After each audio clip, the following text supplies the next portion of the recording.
Hello, I'm Amitav Ghosh, and it's a great pleasure to be appearing at the Juniper Festival. I wish it could have been in person. Amherst is a town I know well and have visited many times, so it would have been really wonderful to be back. But of course, it's not possible now for reasons that are well known to all of us. So I'm speaking to you today from Goa, India. I meant initially to talk about my 2016 book, The Great Derangement. But as it happens, since then I've written another nonfiction book. It's called The Nutmeg's Curse, Parables for a Planet in Crisis. And my talk today is actually based on parts of this new book, which will be published later this year by the University of Chicago Press and various other presses around the world. My talk is actually a PowerPoint presentation, so I'm going to pause this recording for a minute so I can share my screen with you. So, as you can see, my talk is titled Imperial Legacies, the Geopolitical Dynamics of Climate Change. The world has today arrived at a juncture that is without historical precedent. The environment of our planet is changing at a pace never before experienced by human beings. We have all, to some greater or lesser degree, been confronted with the effects of climate change in our everyday lives. We have seen them in freakish floods, unaccustomed heat waves, bizarre storms, and prolonged droughts.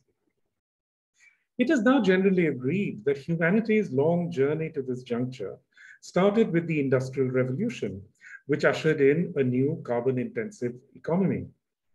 Over the 19th century, there was a proliferation of carbon-fueled machines, and this caused a steady rise in the concentration of carbon dioxide in the atmosphere because of the so-called greenhouse effect. In the 20th century, the rise in carbon emissions grew even steeper, especially after the 1950s, when the world economy entered a period that has come to be known as the Great Acceleration. This resulted in a near simultaneous rise in a wide range of human and Earth system metrics, as will be evident from these charts. Many different indicators rose as if they were mirroring each other. World population and surface temperatures, GDP and fertilizer consumption, energy use and ocean acidification. These changes were of such a magnitude that they have left an imprint on the geological structure of our planet. As a result, we have now crossed over from the previous geological epoch, the Holocene, into a new era, the Anthropocene, which is so named because mankind has now emerged as a geological agent. But of course, not all of humanity has played an equal role in this process. The countries that were quickest to adopt carbon-intensive economies took the lead in emitting greenhouse gases, and they bear the responsibility for most historic emissions. To this day, these countries have a much larger per capita carbon footprint than people elsewhere. Indeed, 63% of global industrial carbon dioxide and methane emissions between 1751 and 2010 can be traced to just 90 major energy corporations. But the 1980s were particularly significant for greenhouse gas emissions. Around 50% of the greenhouse gases that are in our planet's atmosphere today were actually emitted after 1984. And just 20 state and investor-owned corporations are responsible for 30% of all global emissions between 1751 and 2010. The years 1988 to 89 were particularly significant in this regard because this was when communism collapsed and a neoliberal economic order became dominant around the globe. It was around this time also that the largest countries in mainland Asia, namely India and China, launched upon a period of rapid economic expansion. Ironically, the year 1988 was when the United Nations also set up the Intergovernmental Panel on Climate Change. Since 1988, greenhouse gas emissions from Asia have risen much faster than elsewhere. As a result, the continent of Asia which is by far the most populous region of the planet, has played a pivotal role in bringing humanity into this new era of human-induced climate change. Numbers are crucial to the difference in Asia's role in global warming and that of countries that industrialized earlier. The West's contribution to the accumulation of greenhouse gases came about through the continuous expansion of the carbon footprint of what was about 30% of the world population at the beginning of the 20th century. Asia's contribution, on the other hand, came about through a sudden but very small expansion in the footprint of a much larger number of people, perhaps as much as half the world's population, late in the 20th century. To be sure, the planet would have faced a climate crisis sooner or later, even if the history of mainland Asia had not taken this turn. After all, signs of a changing climate date back to the 1930s, and the concentration of carbon dioxide in the atmosphere had already passed 300 parts per million by the late 1950s, long before the economies of mainland Asia began their rapid acceleration. Even back then, the carbon footprint of the West was growing rapidly enough to ensure that the accumulation of greenhouse gases in the atmosphere would continue to rise.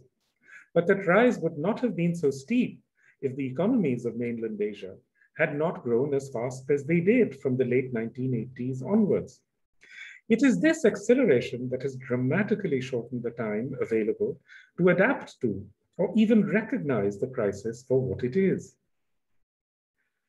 Historical processes of colonization and decolonization are essential to the story. Large parts of Asia, including India, were already colonies when Europe began to industrialize in the late 18th century. If not for this, India and many other colonies would probably have adopted carbon-intensive economies much earlier. Many Indian businessmen and even rulers were extremely eager to participate in the emergent carbon economy and were by no means lacking in the skills that would have allowed them to do so. They were excluded, rather, because they had the misfortune to be colonial subjects. The global distribution of power was such as to ensure that they could not participate fully in the emergent carbon economy. This has had long-lasting effects, creating long-term geopolitical and economic inequalities. In many ways, these imbalances sowed the seeds of the planetary catastrophe that now awaits us. Before the advent of the carbon-intensive economy, the populations of the old world were not divided by vast gaps in technology. For millennia, trade connections were close enough to ensure that innovations in thought and technique were transmitted quite rapidly over long distances. There is now a great deal of research to suggest that the early modern period, roughly the 16th to the early 19th centuries, was a time of rapid and often parallel change around much of the world, and particularly so across the Eurasian landmass. In the 16th century, for instance, innovations in weaponry and fortification traveled very quickly between Europe, the Middle East, and India. It was in the 17th and 18th centuries that this began to change, and weaponry was itself a major cause of the transition. In this period, Britain was almost continuously engaged in colonial wars, and the government's insatiable appetite for weaponry provided a huge market for British shipbuilders and armaments manufacturers.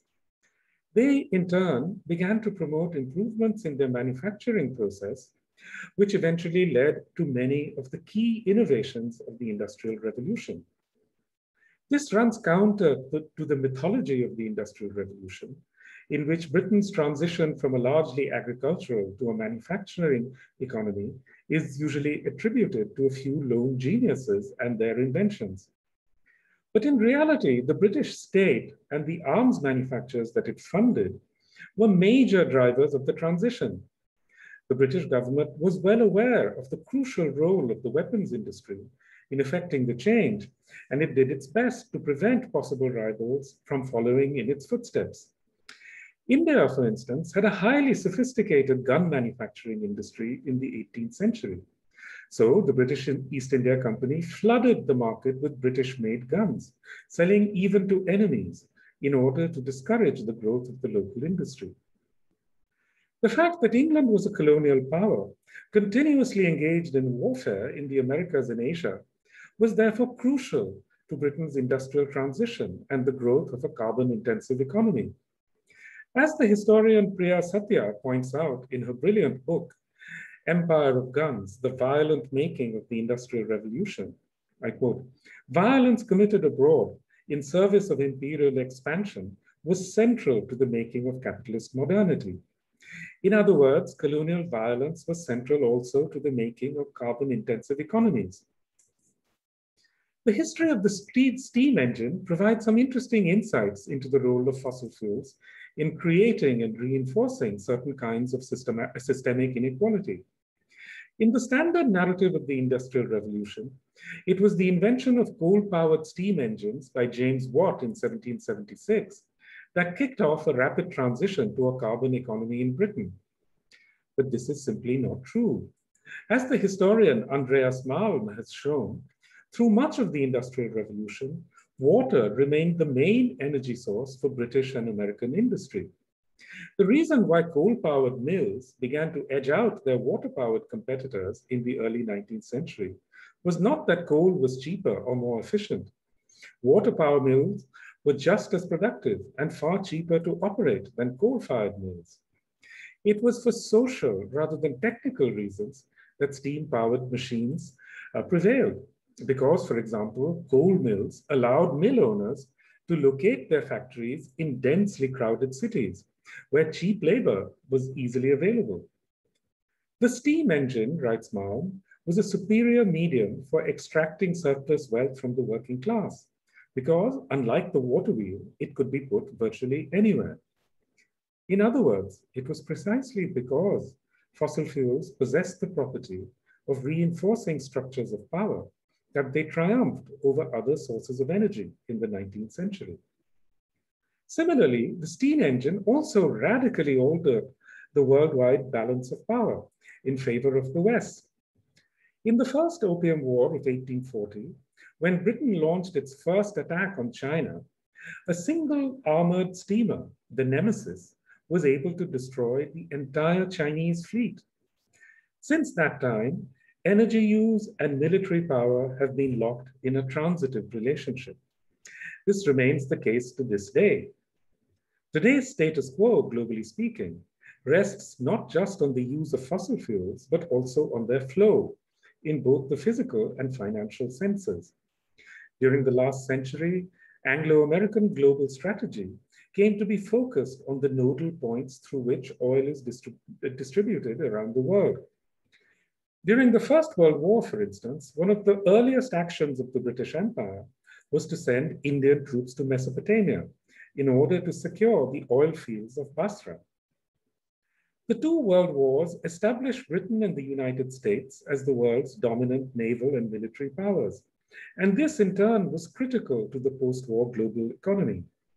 When President Nixon abandoned the gold standard in 1971, the US's military and strategic strength was one of the key elements that enabled it to persuade Saudi Arabia to use dollars for all large energy transactions. Saudi Arabia, in turn, was able to make most oil-producing countries follow suit. As a result, every country that buys oil must first buy dollars, and this cycle has become one of the foundations of the contemporary American economy. Needless to add, the petrodollar regime is underwritten ultimately by the United States' strategic and military strength. But at this point, the US is also a prisoner of the petrodollar regime, which is one of the pillars of its economy. This is why petrostates like Saudi Arabia and the United Arab Emirates have acquired so much influence over the US that it is no longer clear who is the patron and who is the client. Today in the West, climate change and the carbon-intensive economy are almost always viewed through the lenses of economics and technology. This is, in my view, deeply misleading. Fossil fuels do not owe their current dominance only to economic and technological factors. Their dominance is also rooted within a strategic and military structure that has been deliberately put in place over the last century and a half. Global energy flows have essentially underwritten an Anglo-American world system through this period. Simply put, fossil fuels are the foundation of the geopolitical hegemony of the Anglosphere. This geopolitical order did not emerge cheaply or accidentally. It required planning, foresight, enormous investments of resources, and many wars. If fossil fuels were to be quickly replaced by energy from other sources, this order would be shaken to its foundations.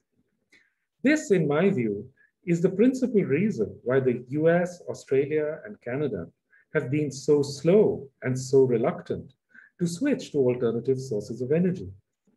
Their reluctance cannot be explained by economic and technological imperatives alone. It is now amply clear that a large-scale changeover to alternative energy is both economically and technologically feasible. But such a change would alter the global distribution of power, just as radically as fossil fuels did in the 18th and 19th centuries. These strategic considerations are never spoken of publicly, and nor are they ever taken into account at global climate negotiations. But they are perfectly well understood by the leadership of many of the world's leading powers, and indeed by large numbers of people within Western countries, and especially Anglophone countries. Many Americans, Australians, and Canadians understand that a shift in energy regimes will change their country's standing in the world. It is this that enables climate deniers like Stephen Harper, Tony Abbott, and Donald Trump to come to power. It is in this context also that the steep rise in military spending in the United States and around the world should be seen. The US's military spending, for instance, far outstrips its investment in climate mitigation, and this is true of every major and minor power in the world. To look these facts in the face is to recognize that it is a grave error to imagine that the world is not preparing for the disrupted planet of the future. It's just that it's not preparing by taking mitigatory measures or by reducing emissions.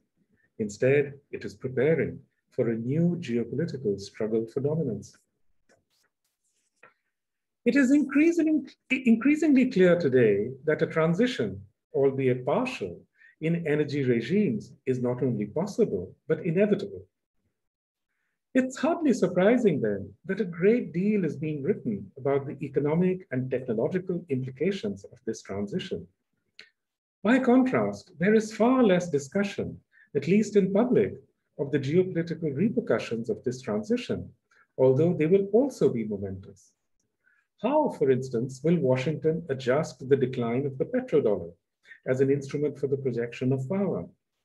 How will Saudi Arabia, Qatar, and the United Arab Emirates, which have amassed enormous influence in Washington through the skillful use of money and diplomacy, respond to the prospect of a diminution in their geopolitical heft? How will the United States reconcile its enormous investments in Middle Eastern military and strategic assets with the shrinking importance of that region's energy exports? It is difficult, if not impossible, to predict where these long-term processes will lead. What is certain, however, is that a transition in energy regimes will also entail a transition in geopolitical regimes, whereby the status quo powers, most prominently the countries of the Anglosphere and the energy superpowers of the Gulf, will need to adjust to conditions that will tend to dilute their current dominance. How, and indeed if they will be able to adjust to those changed conditions, is one of the great unknowables of the years ahead. These are not merely abstract questions of foreign policy and strategic decision-making. One of the most important imponderables of the years ahead is whether or not the populations of the status quo powers will be willing or psychologically able to adjust to a downward shift in their country's current geopolitical standing. Consider, just as an example, an imaginary professor in environmental studies who teaches at a major American university. Because of her intellectual and ethical commitments, the professor has made many lifestyle changes, giving up flying, becoming a vegan, solarizing her house, and so on. She is not only willing, but eager to make every possible sacrifice in order to shrink her carbon footprint.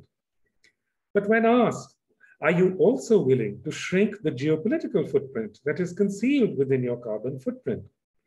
She dismisses the question as meaningless because she does not conceive of herself as having a geopolitical footprint at all, perhaps because such a notion is not quantifiable. Yet her university does, in fact, wield significant geopolitical power, and through it, so does she.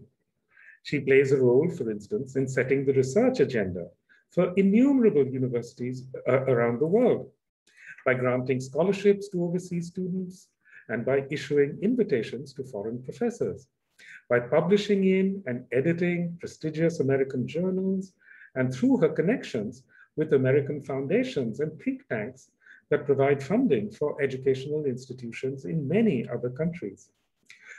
Although she may not recognize it, influence of this kind is also linked to the power that lies concealed within the US military's carbon footprint.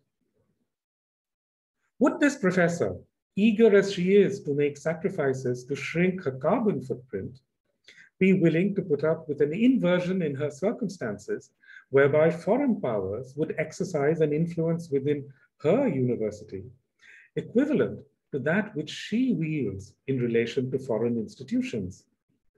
In other words, would she be willing to sacrifice any part of the power quotient that is hidden within her carbon footprint? I suspect not. Her peers' responses to Chinese and Russian attempts to increase their international influence in the spheres of education, information, and media strongly suggest otherwise. Indeed, she would probably be willing to take to the barricades to resist such a change. For her, and for many in her circumstances, making lifestyle sacrifices will be much easier psychologically than to adjust to a significantly altered geopolitical order. Ultimately, the fate of a global energy transition will not depend solely on technological innovations and the availability of financing. It will also depend, crucially, on whether the populations of the status quo powers are able to accept and adapt to the geopolitical changes that an energy transition will inevitably entail. There is plenty of evidence to indicate that Indian entrepreneurs were quick to grasp the possibilities of steam technology and very much wanted to adopt it. The records of one of Britain's most important manufacturers of steam engines show that India was the company's second largest market after the Netherlands. In the early 19th century, several steam engines were also built in India by indigenous engineers.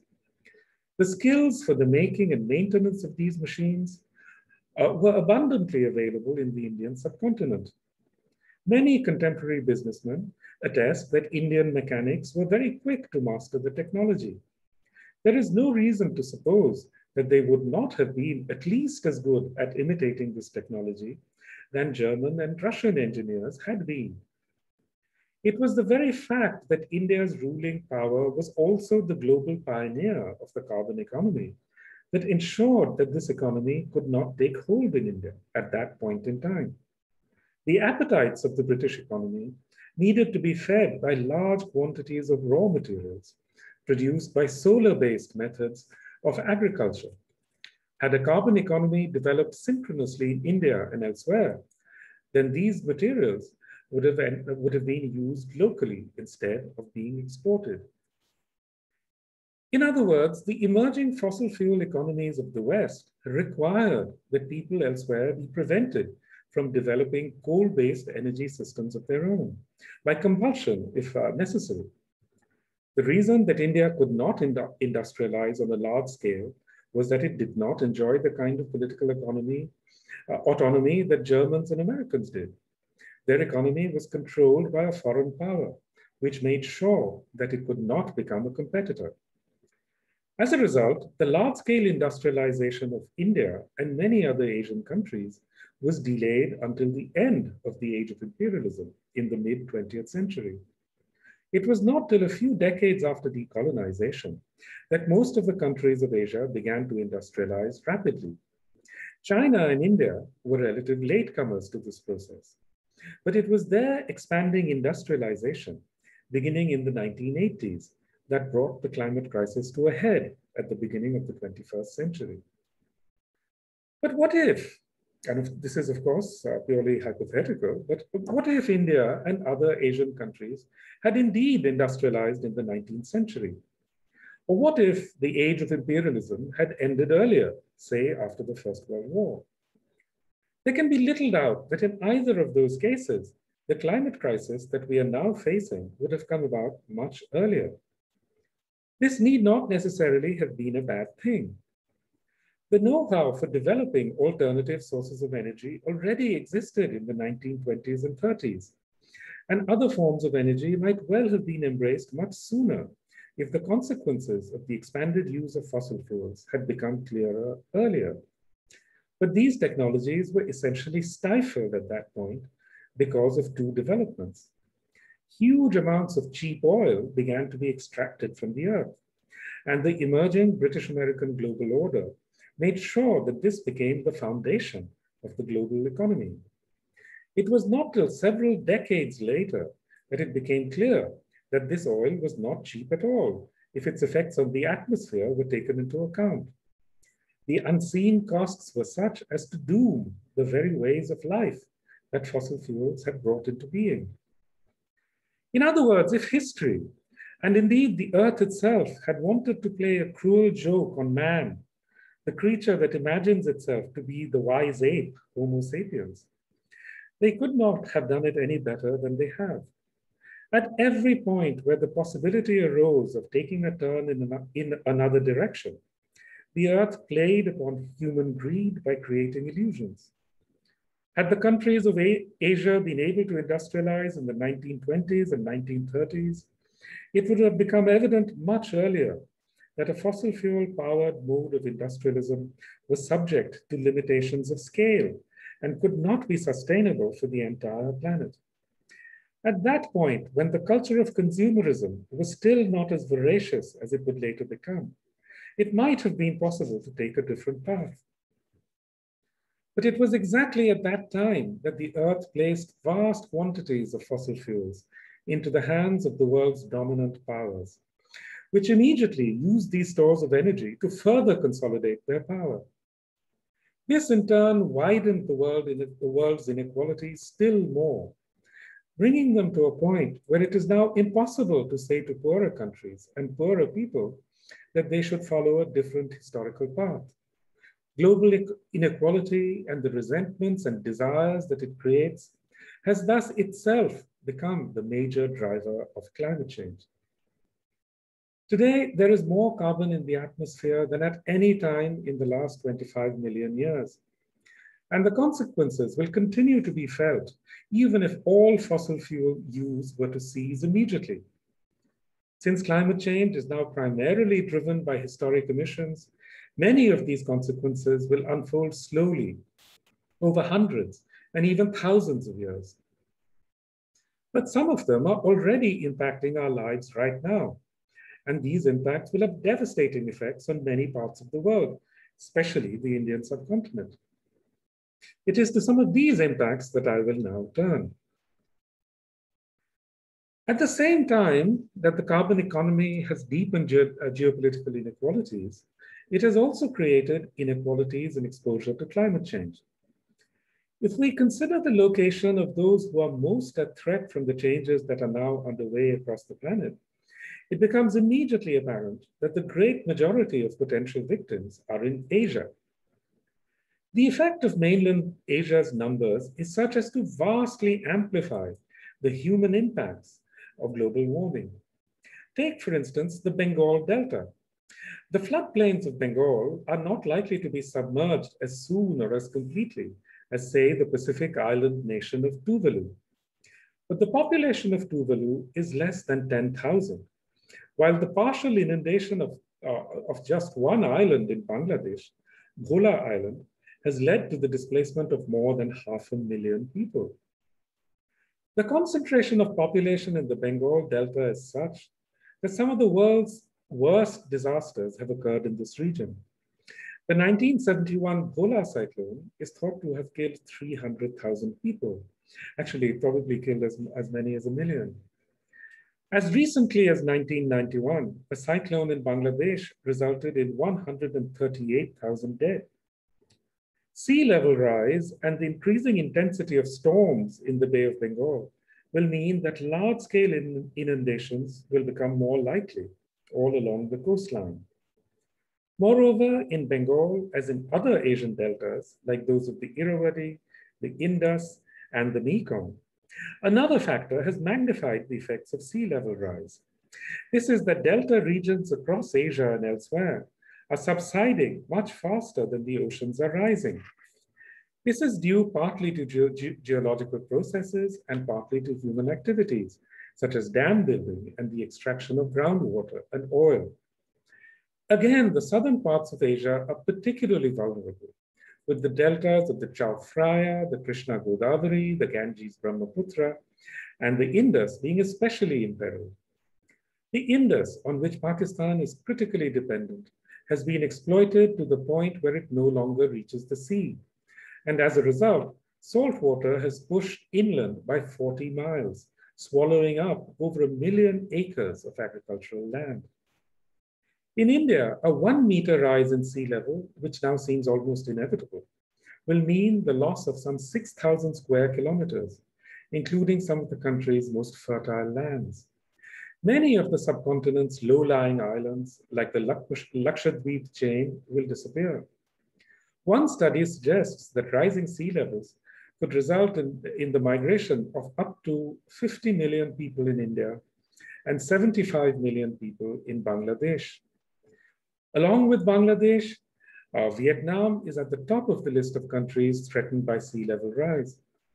In the event of a 1 meter rise in sea level, more than 1/10 of its population will be displaced. The ongoing changes in climate pose a dire threat also to the interior of the continent, where millions of lives and livelihoods are already in jeopardy because of droughts, periodic flooding, extreme weather, and so on. No less than 24% of India's arable land is slowly turning into desert, and a 2 degrees Celsius rise in global average temperature would reduce the country's food supply by a quarter. In Pakistan, 100,000 acres of salt-encrusted land are being abandoned each year. Of the fields that remain, 1/5 are badly waterlogged, and a quarter produce only meager crops.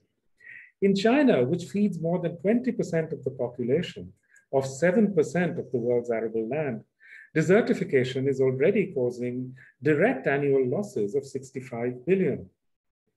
Fearsome as these risks are, they are dwarfed by Asia's accelerating water crisis. The rivers that sustain China and South and Southeast Asia rise in Tibet and the Himalaya.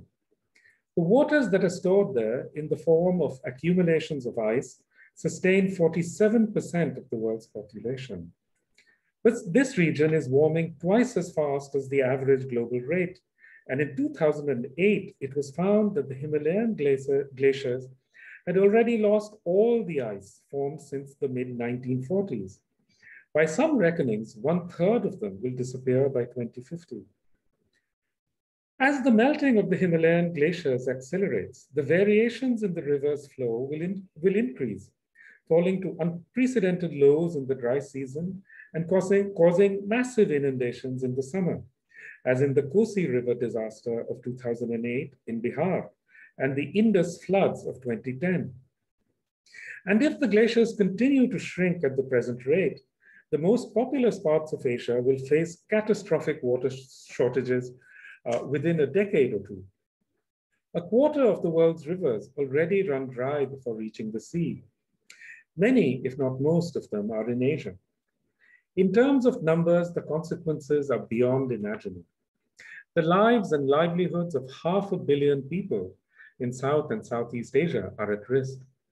Needless to add, the burden of these impacts will be borne largely by the region's poorest people, and among them, disproportionately, by women.